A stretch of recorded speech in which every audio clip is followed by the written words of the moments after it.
So welcome everybody. My name is Hilary Inwood and I'm here to welcome you today to our presentation, a webinar on learning about water. I'm going to start my slide deck so you can see it as we go.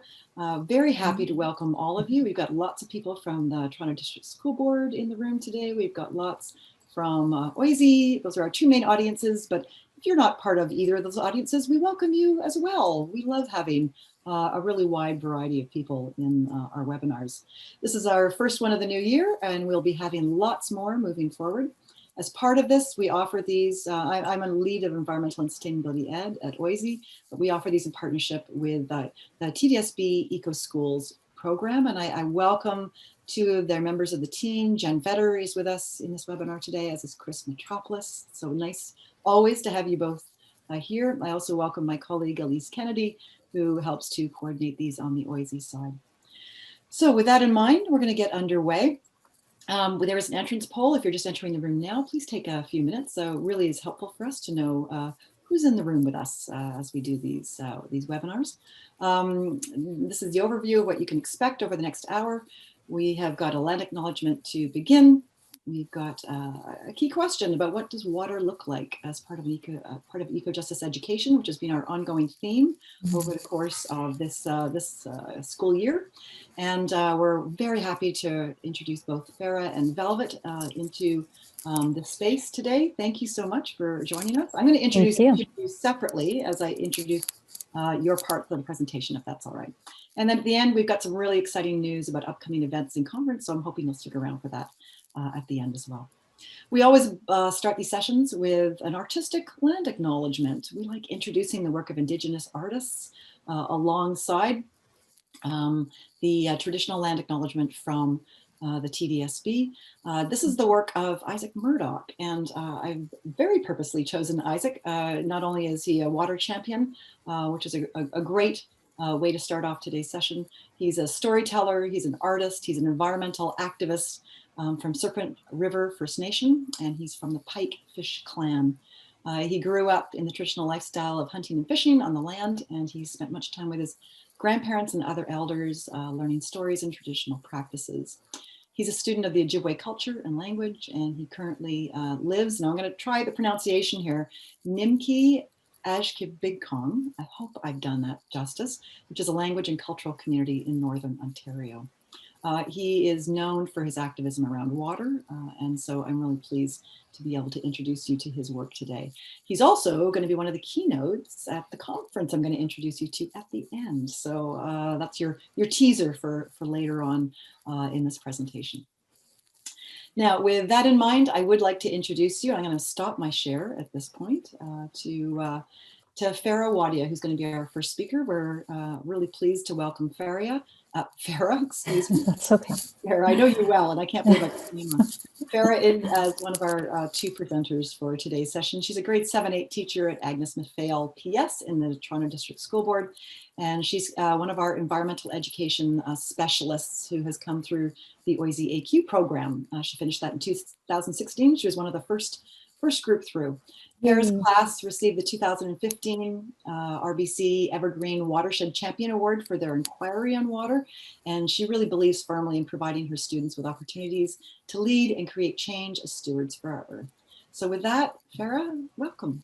Great, thank you so very much, Hilary.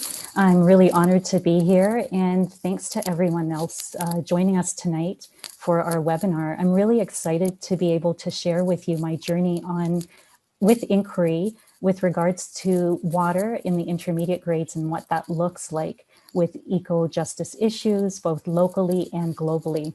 So about several years back, the primary teachers at my school were attending these workshops and implementing inquiries in their program delivery. And it seemed really, really interesting to me and fun, but as an intermediate teacher, I really didn't know how I was going to start this off in my classroom.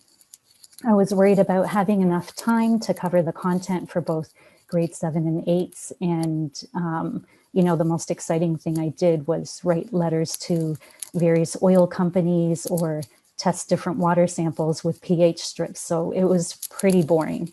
So fast forward to 2014, I took part one of my environmental education specialist courses with Hilary at OISE, and I had a cumulative task, and that task gave me the opportunity to apply inquiry and place-based learning. And since then, I haven't looked back. So let's get started. Oops, sorry. So the first few things I did with inquiry is starting with a knowledge building circle. I had my students tell me what they know about water on Earth and why should we care about it. So I got, responses like, we should have water to sustain life, to keep hydrated. They talked about the water cycle and so on. And based on what my students already know and with the curriculum in mind, I was able to then fill in some of the gaps with some rich questions to get them thinking. I grabbed a cylinder, a graduated cylinder, and I poured 1,000 milliliters of water into it.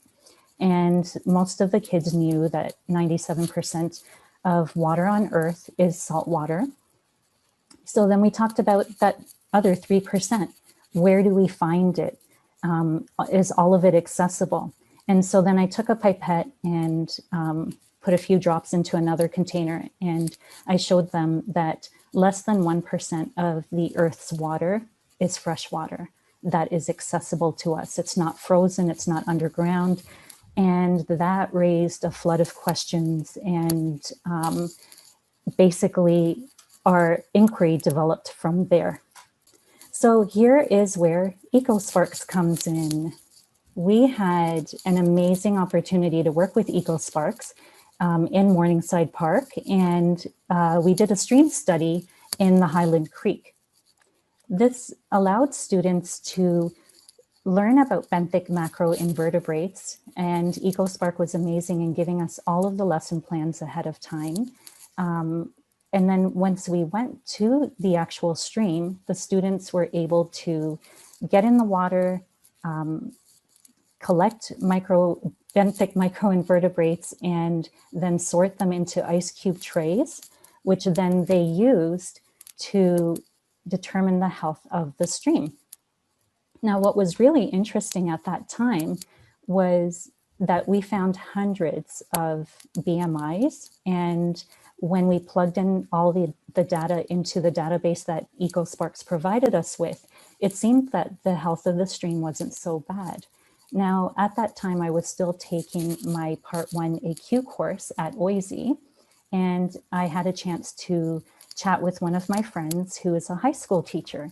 And just by pure coincidence, she and her class had been to Highland Creek with EcoSparks doing a stream study that same week. But she told me that her class barely collected anything. We found out that she was further south, and we wondered why. I took this back to my class, and they really wanted to figure out why. And that got them thinking about local water issues. The kids wondered if it had anything to do with the new venues that were being built for the Pan Am Games. And so they looked into that some more. So then basically, by now the kids had a better idea of what a watershed is, much better than what you can imagine getting from reading a textbook. So from there, I asked them to work with a partner in terms of what questions do you have about water? Because by now, with a bit more knowledge and having a bit more background, they were able to come up with more questions. So what we did was we had the pairs share their questions, and we started organizing them on the blackboard, and we categorized them. It was all student-led. And the students then gave those subheadings.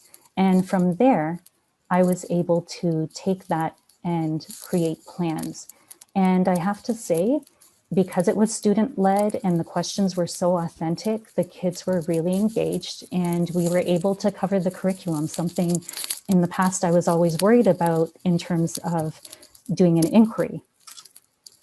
So we wanted to look at how humans impact water systems. So we looked at things like pictures of plastic in the ocean.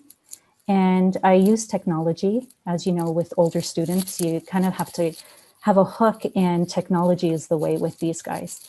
So I had a Padlet and I had them respond to what they saw and how they felt about this with relation to the Great Pacific Garbage Patch and all the plastic in the ocean. We looked at not just the negative impacts, but also positive impacts that humans have a hand in terms of helping resolve these water issues. So this is where then eco-justice comes in. We looked at local water issues. From our stream study, we looked at the impact of urbanization. Kids had questions about pollutants entering our stormwater drains. We talked about this with the Yellowfish program, which is a program that the TRCA used to offer. And my former principal had an eco club at the time that worked with the TRCA, and they were painting yellowfish on storm drains in our community. And again, it was just to raise community awareness about be mindful with what goes down the drain, because it enters our water system and then it comes back to us. From there, we looked at other things. We talked about issues surrounding the First Nations, Métis, and Inuit peoples. How is it fair that this is their land and they have a boiled water advisory? We talked about grassy narrows. We talked about fracking, and why do fracking industries tend to be near reserves, and it impacts the First Nations, Métis, and Inuit peoples in terms of their fresh water. What's the impact of the mining industry? The impact of prescriptions when someone flushes it down the drain or down the toilet? How does that come back to us? Some students even looked at the bottled water industry in terms of the bias it has, tap water compared to bottled water. And we looked at the impact of companies taking large amounts of water, and because of that, droughts are happening, and that impacts climate change. So it's opened up quite a lot of discussion in many different ways. Now, one of the other things we did was we wanted to see what eco-justice looks like from a global perspective. And so I connected with Engineers Without Borders. Every March, there is what we call an engineering week, and Engineers Without Borders offered a free workshop called Water for the World, where kids would learn about the inequities and also in terms of fairness to freshwater access all around the world. The kids had opportunities to build water filters, and in a very interesting way. Kids were placed into groups, and each group got an envelope that represented a different country around the world. And that envelope contained Monopoly money, as well as instructions for how to build a filter, what materials you need, and so on. Now, what made it fun for some and challenging for others really depended on what country they were given. And so some of the groups were given instructions in Webdings, so a font that they couldn't make sense of, and were given very little bits of money, like maybe $10. And so we talked about how, we needed assistance from other countries to be able to get the funding we need to get these in place. We talked about geography, the 3 L's, literacy rate, life expectancy, living standard, how it all connects with water. And it was interesting to see that when you have maybe the money to create your filter, but you still can't read the instructions, that still poses an issue and a problem. So it brought about a lot of interesting discussion. So we wanted to see what we could do at our school. And so what I did was I brought media literacy into this. I had the kids create a PSA, a public service announcement. We watched a number of public service announcements on YouTube, and we basically looked at what made an effective PSA. We co-created learning goals and success criteria, and then they were off to create a public service announcement about a water topic that they were concerned about. And again, some kids explored the water bottle industry, some kids explored contamination in our water, and others looked at the boiled water advisory. We then looked at having an open house. We wanted to invite kids in. Now, it's been difficult with the pandemic to do all of these types of things, just with social distancing and all, or physical distancing. So perhaps making a virtual open house where you can have breakout rooms and have people enter and learn from various groups. So you can see here, there's a couple of pictures where we even had parents come in, and an open house where people were able to learn about the impact of water either down our storm drains or, the impact of road salt entering our storm drains in the winter. Other things are like the proper disposal of various substances and how not to contaminate water systems. And so there's a lot of interest there. Last year, right before the pandemic, we were able to get an Instagram account going with my class. So every year I try to have a passion project, and I introduce the kids to the UN Global Goals and specifically life below water. Now, again, this was student initiated. They chose that. They voted on having this as the goal that they wanted to look at. And we looked specifically at plastics in the ocean and life below water and the impact it has on us. And so we started getting this all going, and then the pandemic happened. However, during the pandemic, because the kids love this so much, they were able to take some photographs and keep it going. So that's really commendable. What I did was, with this project, I grouped the kids based on their interests. So I have something called, or I have class time devoted to Genius Hour.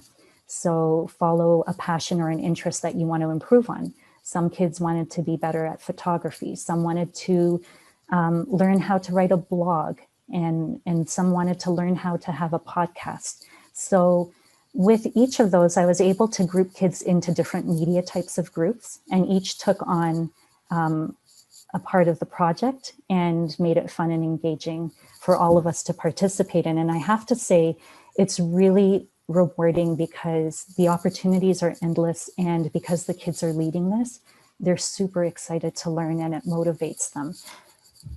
So I can't speak highly enough about that. Student choice is so important. So we wanted to do more. We got involved with Water Docs at school. It's an action project, and we were able to then look at a problem that was true to us, a problem that really concerned the kids, and that was road salt. They noticed that on the pavement around the school, there was a ton of road salt all over, just sitting in piles. And so they were concerned about this. What we did was we made a stop animation and incorporated an interview with a green screen. I contacted Associate Professor of Environmental Science at U of T, Carl Mitchell, and he came into our classroom, which was amazing, and we got to interview him and record this.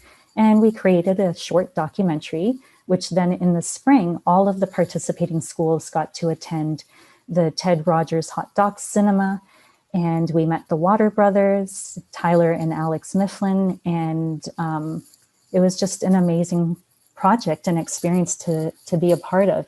And I think anything that engages kids and has them, make a difference to the community, it really makes a difference in terms of their motivation to learn. So I wanted to do more. That's when I thought about, introducing the idea of stewardship. How can we get out there and help? Now, we wanted to connect with various organizations, and my principal at the time, Bill Parrish, had a connection for me, and we were able to get in touch with Friends of the Rouge Watershed. And for a few years, and sometimes even a couple of times a year in the fall and spring, we would then go to the Rouge and we would plant trees. And as you know, planting trees helps to improve water quality, and it helps to provide for a clean watershed. So it was really rewarding to be a part of this. Another thing we did was we worked with the TRCA. I have been in contact with someone at the TRCA since probably part one of my environmental ed course in 2014. I'm always trying to find ways to engage with them, and their staff is incredible. They are so helpful. If you contact them, they get back to you with projects that you can work on together. And one of the programs I did year after year was the Aquatic Plant Program. You sign up for that and someone brings you seeds of native aquatic plants, which you then grow from seed in your classroom for a few months. And then in the spring or early summer, we go to either Morningside Park or Tommy Thompson Park, and we get to transplant all of the different native aquatic plants. So there are so many organizations that will come to your class and make a connection. You just have to find those people, make connections with them, make some phone calls or emails. And, you know, we've been so lucky. I've had several NGOs come into my classroom to talk about grassy narrows. We had someone from U of T come in to talk about the impact of the mining industry on water systems and more. So it's really rewarding to provide those stewardship opportunities for students, because they really want to make a difference. And when they see that they are making a difference, they're so excited. And I have to say, one of the most rewarding things is when former students come back and tell me that they're studying environmental science in post-secondary. So the next thing I did was I saw a tweet from TDSB Science and Tech and STEM department that they were actually going to have a classroom hatchery where you could help with the efforts for the Great Lakes Atlantic salmon. So of course I signed up, and I was lucky to have this program in my classroom, not just 1 year, but 2 years. And what we did was we raised salmon from the time that they were eyed eggs. We monitored their growth. We took temperature readings of the water. We had to make sure that it was cool enough so that they survived. And we learned a lot. We learned why the species is facing so much danger. What were the threats? And we learned about carps. We learned about pollution. We learned about overfishing and all these other types of things, which then got the kids thinking that they wanted to host an open house.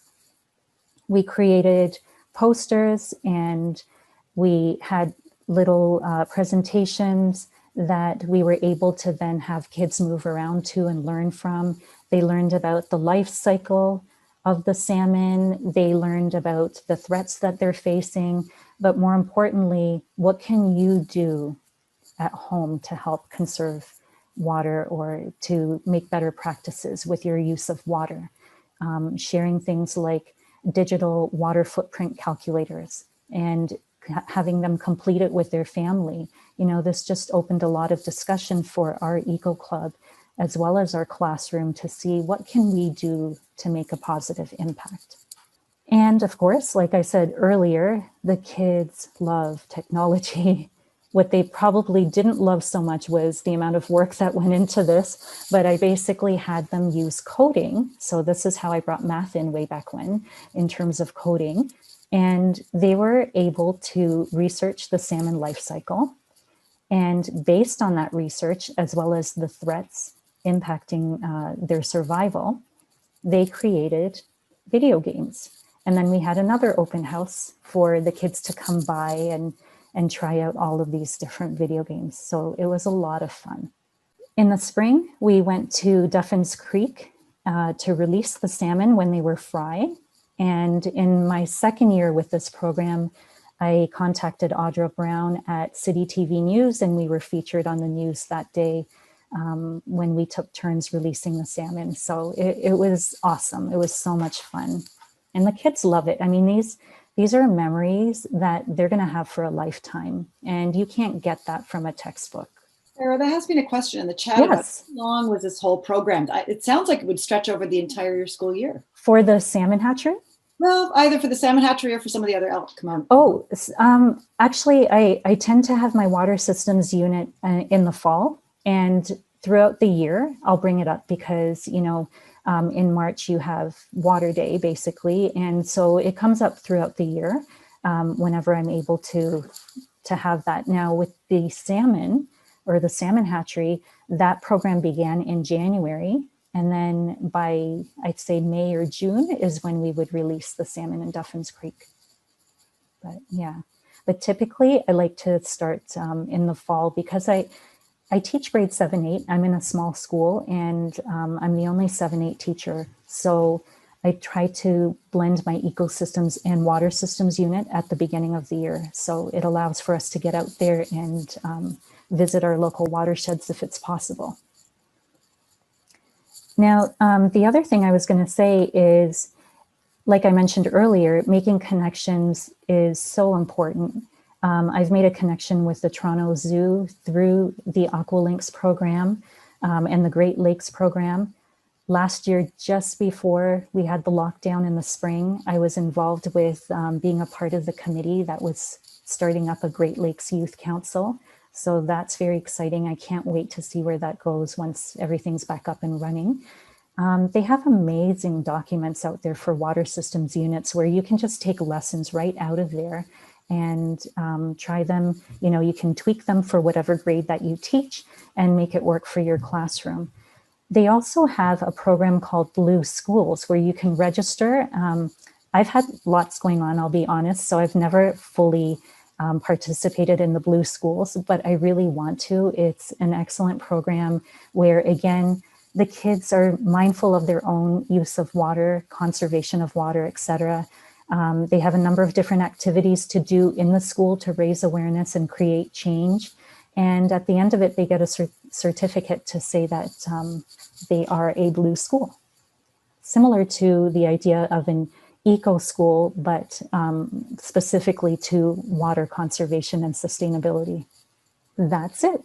So I hope I was able to share something with you that you're able to take back and try with your classroom. I know it's difficult to do a lot of these things because of the pandemic right now and teaching virtually. However, if you make contacts with the TRCA or the Toronto Zoo, they are willing to make virtual field trips.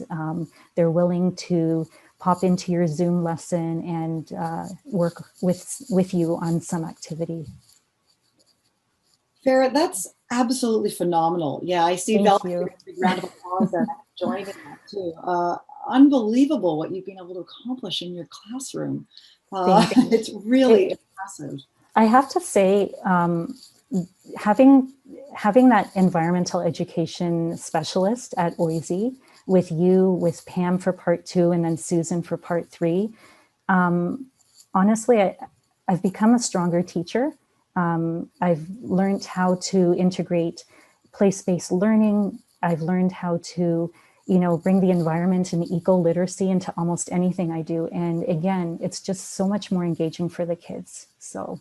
Well, thank you so much. I know it's a lot of work for you to pull this presentation together. It was a beautiful presentation. So thank you. Thank you very much. So exciting. Now, I know that some of you are going to be saying, well, okay, Farah's got the older students. It's easy for her to do this work with the easy students, but I'm going to say it's not easy to do with any level of students, but you make it look easy, Farah. Let's put it that way. Thank you. I thought we'd have a complement to your work with older students, and that's to bring in the work from Velvet Lacasse. Velvet's a grade 2 teacher at the Grove Community School. She's currently working on her Master's of Education at OISE in the Curriculum Teaching and Learning Department. And last spring, Velvet wrote about a water justice inquiry that she conducted then with grade 2-3 students. And she actually received the Ed Bertinsky Award for Excellence in Environmental Education through the Natural Curiosity Project for her work. So Velvet, you've put in your bio that you're grateful to be here today. We're grateful to have you here today. And we're really excited to hear about how one does this kind of work with much younger students. Amazing. Thank you so much. And Farah, thank you for the presentation. it was incredibly inspiring. I made all kinds of notes. Oh, I think your students are very lucky because you're providing these rich, meaningful, hands-on activities. And I loved the multi-age grouping. I did see older kids teaching the younger kids, and I know that that's a really powerful way to share our learning. thank you. And it's exciting to hear about what this work looks like with older students, because there are a lot of connections between the grade 2 curriculum and the grade 8 curriculum. So I'm just going to share my screen as well, and hope that everything works out. So I've decided to title this "Building Relationships and Taking Action." And I always like to start my presentations with gratitude. So I've just shared some with Farah, and I'm really honored to be here, especially because I read your article in Voice magazine. And if you haven't read it, please look up Farah's name, because she wrote about some of the learning that she's doing with her students. And as Hilary said, I've had the privilege of working at OISE part-time for the last 5 years. And I've had an opportunity to work with some amazing educators and scholars, and they have really transformed my pedagogy. When I started at OISE, I was really intimidated. I didn't really feel like I belonged. I think it was a class thing. But I've been really pushing back at that feeling. There were moments in my early classes where people would be dropping names, and I just felt really lost. And I'm going to do that right now, but I'm going to do that with the intention of honoring and sourcing the people who have really influenced and had an impact on my own learning. So I hope that's how it's received. So I started at OISE with taking a course called Indigenous Settler Relationships. It was very challenging, very academic, very theoretical, with Dr. Martin Cannon. And I learned a lot. Specifically, I learned about how educators need to take responsibility and rise to the calls to action outlined in the Truth and Reconciliation Commission report. And I learned a lot about what it means to decolonize our pedagogy. And I'm still working my way through this idea, because it does require us to reimagine entirely new ways of communicating, collaborating, organizing. And so therefore it's hard to define, but I am determined to explore what Eve Tuck says when she says decolonization is not a metaphor. And then I took a course with Dr. Sandra Stiers, and it was called Literacies of Land. And it was beautiful. And it had me thinking about land in new ways. And she introduced me to the phrase, or to the idea of land as first teacher. And I've been holding that idea for the last several years, and really trying to understand land education at the center of your curriculum. And then I took a course with Dr. Fikile Numalo last year called Decolonial Approaches, Anti-Racist and Decolonial Approaches to Environmental Education. And again, I was introduced to all kinds of new writers. It was very exciting. I read Dr. Robin Wall Kimmerer's book, Braiding Sweetgrass, which was so beautiful, very poetic.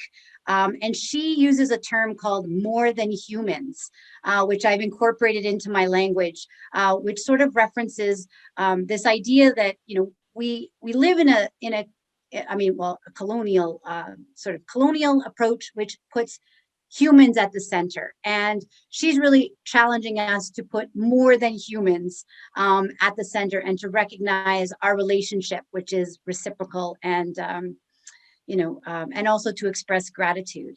And then last but certainly not least, Hilary Inwood, who has invited me here today, and I'm incredibly grateful for that. Thank you for creating these brave spaces for educators to connect and collaborate. And thank you for inviting me.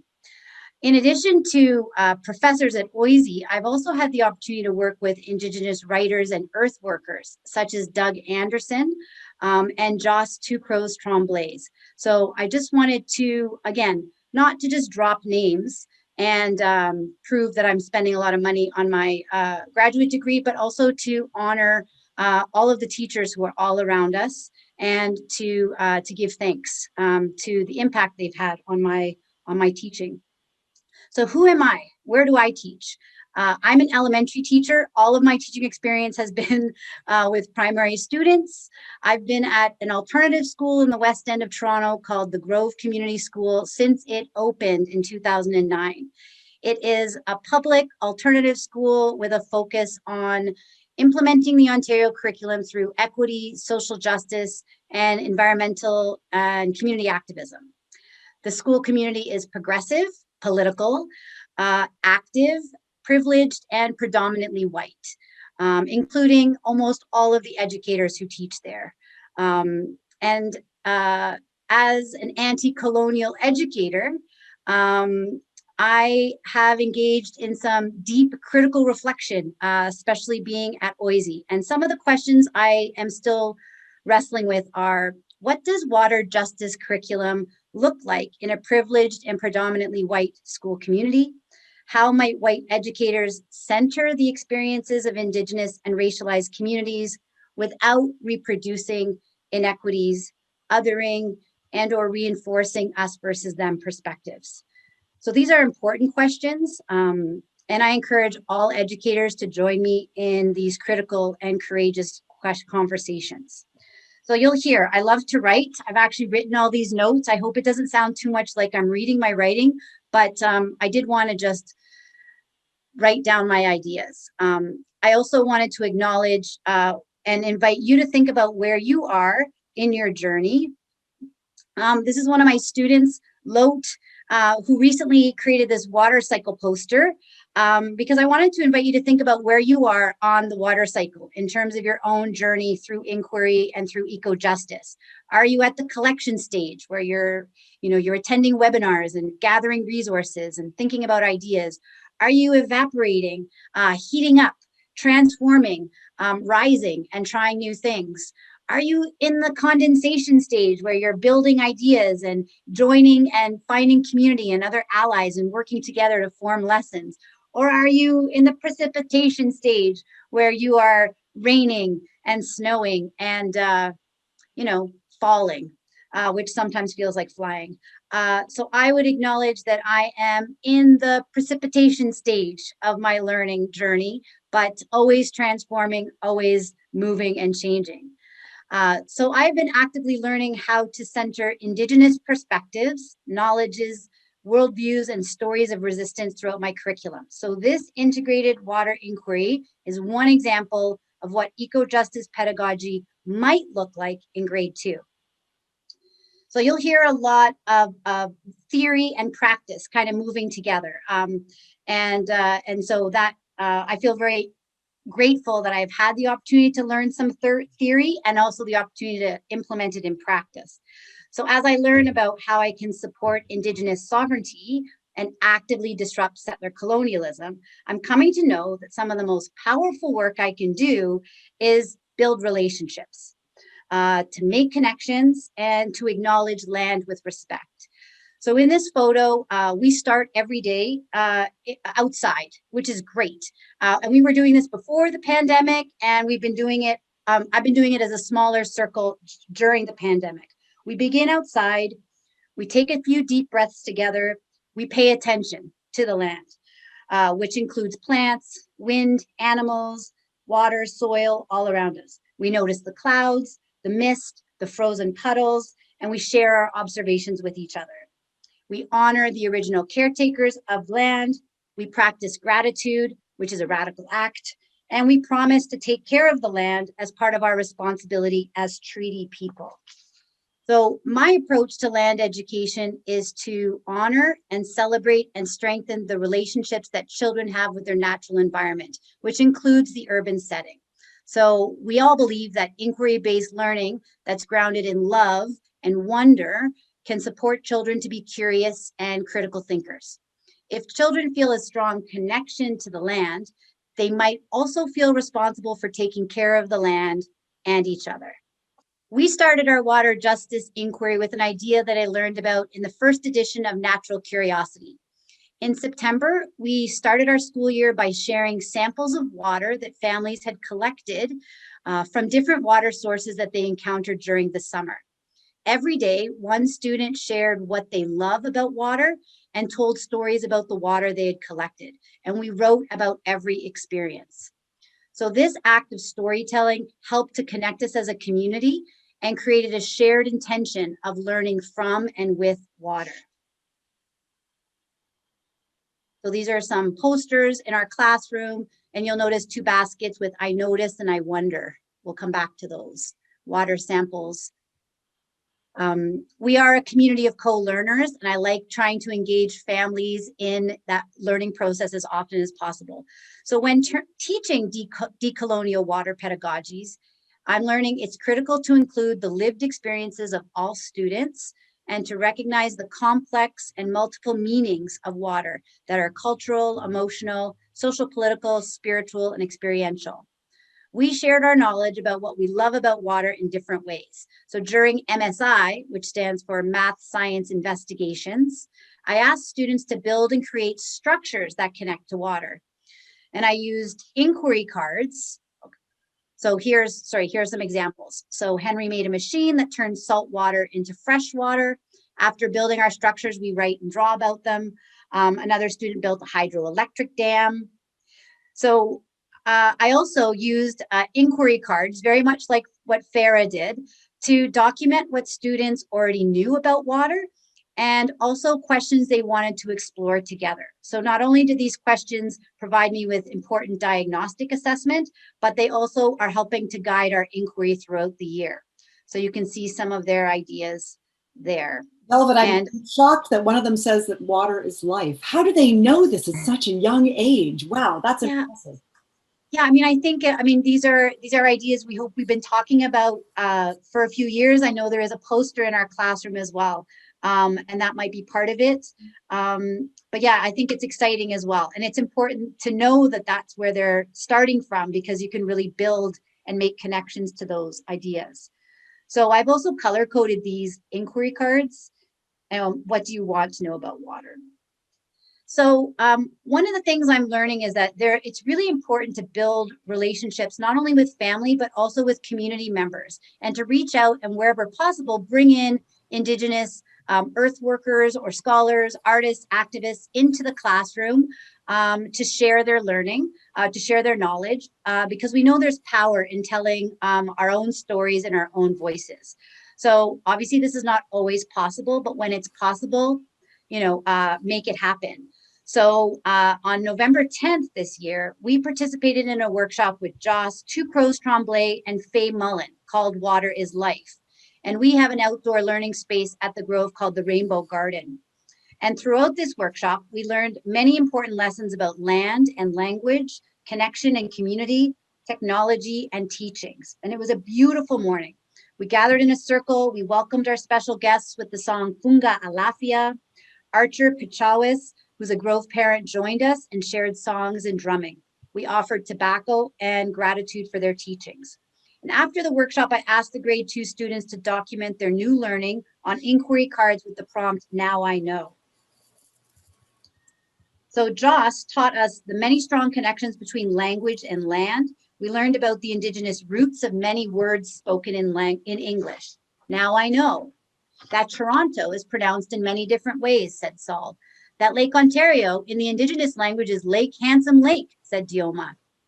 And after a discussion about the importance of water and who we consider to be our relatives, we learned about the relationship between salmon, people, and water. So in preparation for the workshop, everyone had made salmon puppets, and we recreated water using tarps and blue material. And as Joss and Faye paddled up the river singing an Anishinaabe water song, our salmon puppets swam upstream to spawn. Now I know, said Clem, that people sing river songs to catch up to salmon. And at the end of our journey, we learned about how the Anishinaabe used land as tools and technology in innovative ways. Now I know that willow trees are grown side by side where a body of water is present to prevent salmon from jumping on shore, said Ezra. That's called a weir. That's what we've recreated here with the poles. And we ended our workshop with a water ceremony. We sat in a circle and water was poured into our cup. And as we held that water in our hands, we were encouraged to send greetings of love and hope and gratitude to the water. And it was a powerful experience. When young children see themselves in relationship with land that are rooted in reciprocity and respect, they might care for all humans and more than humans as family. That's the hope. Taking action. So we're reading many picture books to support and guide our inquiry. The Water Walker by Joanne Robertson and Nibe's Water Song by Sunshine Tenasco are two excellent stories written by Indigenous authors. And reading these stories inspired more questions. Why does water need to be protected? Do all people have access to clean water? Why or why not? How can I take action to protect water? So students used a Venn diagram to make text to self connections and compare themselves to Anishinaabe water protector Josephine Mandamin. How am I similar to Nokomis? How can I take action to protect water? It's critical that young children learn stories of resistance and see themselves as agents of change. So as students learn to recognize inequity and confront injustice in their lives, they need multiple strategies and tools that they can use to take action and feel empowered as activists and allies. So this is from last year in 2020, but this is an annual event that Amnesty International organizes. When I learned that Amnesty International's Right for Rights campaign on December 10th was highlighting the First Nations community of Grassy Narrows, I decided that the students would learn about the issues and write letters of solidarity. So we walked up to Dufferin and Bloor. We found that poster that someone had attached to a bank. We mailed our letters, which are free. You don't need any postage when you're writing to the Prime Minister or the Premier. And then everybody was very surprised when Premier Doug Ford wrote us back. So just to end, learning through the arts, we know, is a really powerful way to teach our students and reach our students. So we are learning that water protectors will often sing to the water. And this call to action has inspired us to write our own songs of gratitude for water in our local community. So in preparation, last year, the grade 2 students wrote a variety of poems, and we explored the sounds and shapes that water makes through soundscapes and movement. And students expressed their appreciation and love for water in creative ways. So last year, unfortunately, our inquiry was interrupted by COVID-19, but I am hopeful that this year, my students will write new poems and transform these poems into songs using our voices, body percussion, and instruments. And as we compose our water songs, we will continue to listen to the songs of water protectors for inspiration and guidance. And one day I would love to return to the water and sing our songs to the river with gratitude and joy. So here are 3 songs, and I'm happy to share this slideshow with anyone who's interested. 3 songs that we are learning to sing: the water song, Home to Me, We Stand. So thank you for listening, and I look forward to your questions. Velvet, fabulous. That was- Thank you so much. And by the way, the references from both Farah and Velvet will be shared with everybody in a resource list at the end. I'm just so impressed with what you're both able to do in your classrooms. It's just, honestly, I feel like you're both poster teachers for OISE, Farah for the AQ and Velvet for the work she's doing in her MEd. So thank you for really just sharing the work you've been doing in the classrooms. It's just quite amazing. I'm really quite taken back. So I'm going to turn this over to people in the webinar at this point. Do you have questions to ask Farah and Velvet after their amazing presentations? We'd love to hear. Lots of thanks happening in the chat room right now. Yes. For positive energy and intentional teaching. I think that applies to both of you. I agree. That that's very inspiring. Yeah. I was going to say you're incredibly inspiring, Velvet. You give us so much to think about, and thank you so much for making us feel more empowered to be activists as well.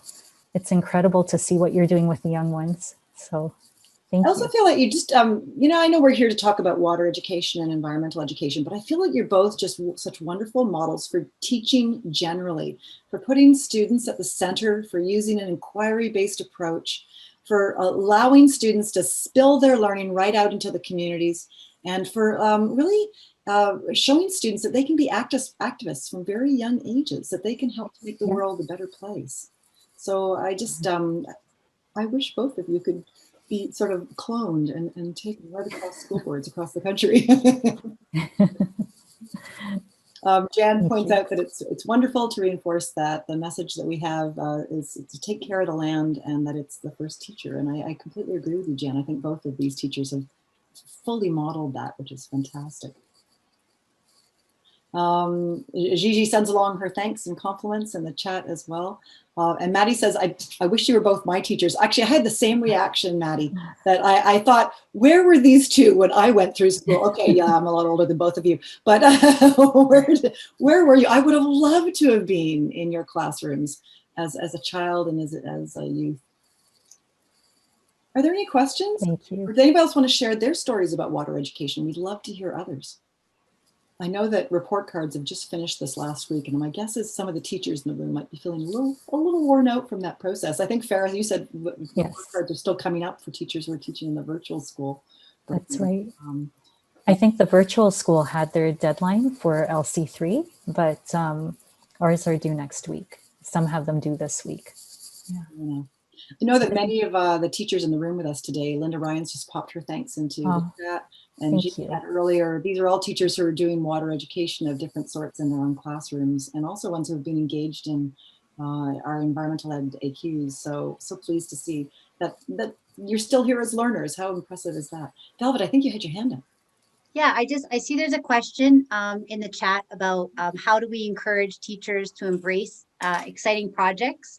And I was thinking that one of the things that I'm going to take away from Farah's presentation too is just the importance of integration and thinking about the curriculum and trying to find some big ideas and finding ways to integrate different subject areas so that it doesn't feel so overwhelming, but that it's actually really focused and meaningful for students. So that's one strategy.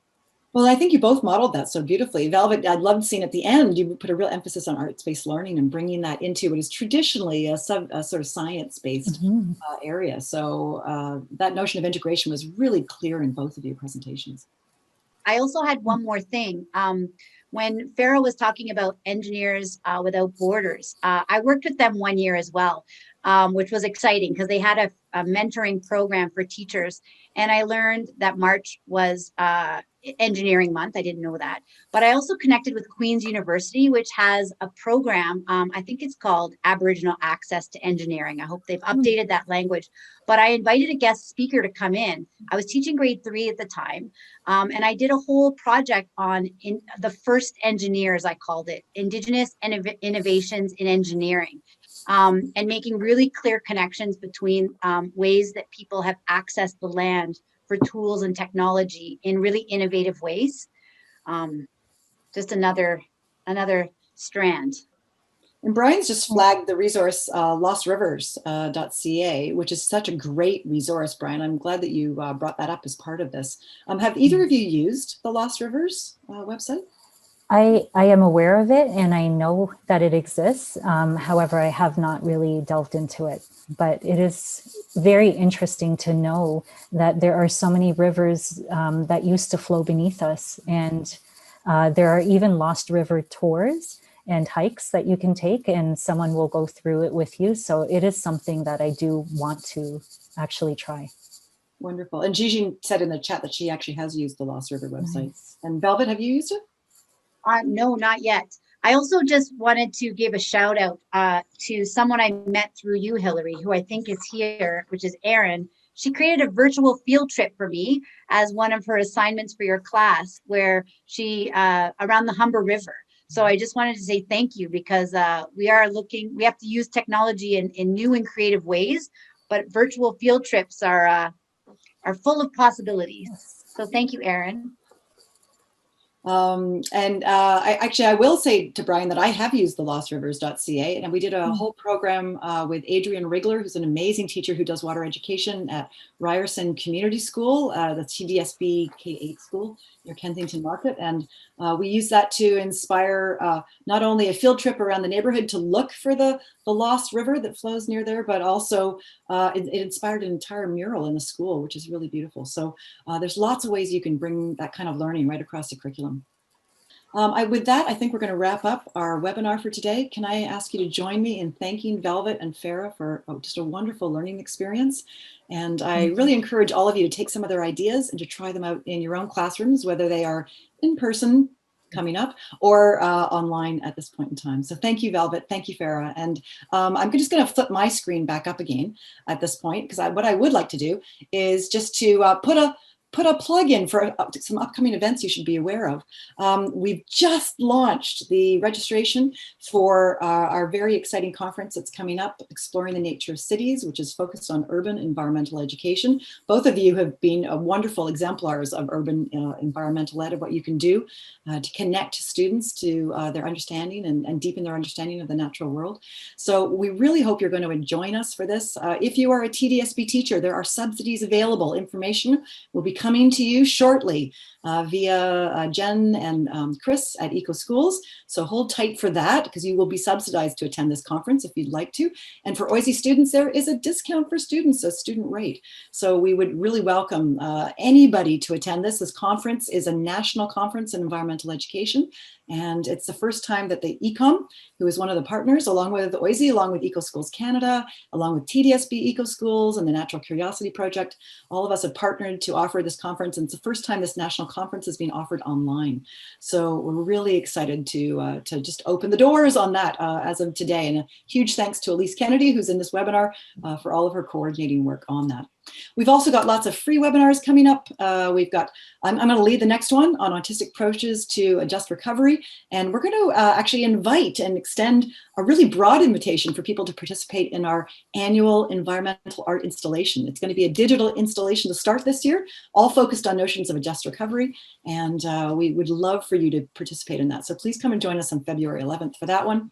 And then as a complement to Richard Christie's fantastic webinar in December on what's happening at the TDSB in terms of climate action, we are going to have the OISE Complan. We're launching our own sustainability and climate action plan. It's been underway for well over a year in development, and we're ready to launch and share that broadly. So really hope that you will join us for that one on February 25th. Dean Glenn Jones will be helping to lead that webinar as well. So with that in mind, I'm going to ask you please to complete, if you can, the feedback poll before you leave. And again, one final thank you to Velvet and to Farah for inspiring us with their conversations about water education in relationship to eco-justice education. Thank you so much. Thanks, it was everybody. my pleasure. And thank you too, Hillary, for everything.